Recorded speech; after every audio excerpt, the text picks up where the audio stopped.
নমস্কাৰ বৰ্তমানৰ শিক্ষক নিযুক্তি প্ৰক্ৰিয়াত এলপি স্কুলৰ বাবে কাট অফ বিশ্লেষণৰ নতুন এটা ভিডিঅ'লৈ সকলোকে স্বাগতম জনাইছোঁ। এইবাৰৰ নিযুক্তি প্ৰক্ৰিয়াত এলপি স্কুলৰ বাবে আপোনাৰ কিমান মাৰ্কছ থাকিলে চাকৰি এটা নিশ্চিতভাৱে পাব সেই সম্পৰ্কে আজি আমি কিছু কথা আলোচনা কৰিম।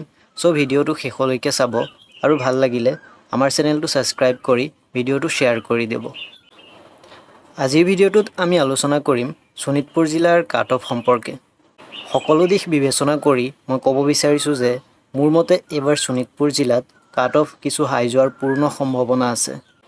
তাৰ কেইবাটাও গুৰুত্বপূৰ্ণ ৰিজন আছে। তাৰ ভিতৰত প্ৰথমটো গুৰুত্বপূৰ্ণ ৰিজন হৈছে শোণিতপুৰ জিলাখন অসমৰ একেবাৰে মিডল স্থানত অৱস্থান কৰে। সেইবাবে অসমৰ চাৰিওফালৰ পৰা কেণ্ডিডেট আহি পেলাই শোণিতপুৰ জিলাখনক এজ এ ফাৰ্ষ্ট প্ৰিফাৰেঞ্চ জিলা হিচাপে আবেদন কৰিছে, যাৰ বাবে এইবাৰ কাট অফ হাই যোৱাৰ অধিক সম্ভাৱনা আহি পৰিছে।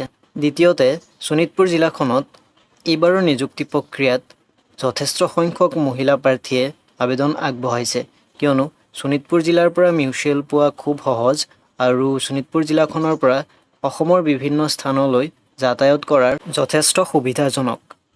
তৃতীয়তে আমি যদি এইবাৰৰ নিযুক্তি প্ৰক্ৰিয়াৰ ভেকেঞ্চি লিষ্টখন ভালদৰে পৰ্যবেক্ষণ কৰোঁ, আমি দেখা পাম শোণিতপুৰ জিলাখনত বিভিন্ন কেটেগৰীত যথেষ্ট সংখ্যক পদ আছে আৰু যিহেতু বিভিন্ন কেটেগৰীত যথেষ্ট সংখ্যক পদ আছে, সেইবাবে বিভিন্ন কেটেগৰীৰ পৰা প্ৰাৰ্থীসকলে আবেদন কৰাৰ বাবে এটা ৰিস্ক লৈছে, কিয়নো তেখেতলোকে এটা কথা ভাবি আবেদন কৰিছে, যদি ইউআৰ কেটেগৰীত তেওঁলোকে চাকৰিটো নাপায় দেন তেওঁলোকে ৰিজাৰ্ভেশ্যনত হ'লেও চাকৰি এটা পাবলৈ সক্ষম হ'ব।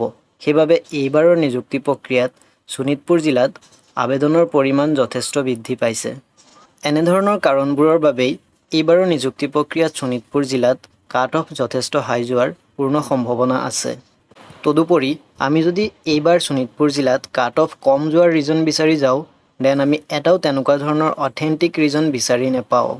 তথাপিও আমি যদি এইবাৰ শোণিতপুৰ জিলাখনৰ বাবে কাট অফ প্ৰেডিক্ট কৰিব যাওঁ দেন আমি ক'ব লাগিব শোণিতপুৰ জিলাখনত ইউআৰ কেটেগৰীত 223টা পোষ্টৰ এগেইনষ্টত কাট অফ আহিব পাৰে 65+।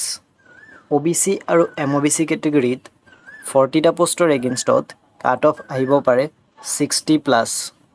SC কেটেগৰীত 24টা পোষ্টৰ এগেইনষ্টত কাট অফ আহিব পাৰে 58+। STP কেটেগৰীত 10টা পোষ্টৰ এগেইনষ্টত কাট অফ আহিব পাৰে 56+। ST হিলছ কেটেগৰীত 19টা পোষ্টৰ এগেইনষ্টত কাট অফ আহিব পাৰে 55+। PWD কেটেগৰীত 27টা পোষ্টৰ এগেইনষ্টত কাট অফ আহিব পাৰে 54+। আৰু 3 টাইপছ কেটেগৰীত 23টা পোষ্টৰ এগেইনষ্টত কাট অফ আহিব পাৰে 53+। আজিলৈ ইমানতে সামৰিছোঁ। ভিডিঅ'টো শেষলৈ চোৱাৰ বাবে ধন্যবাদ।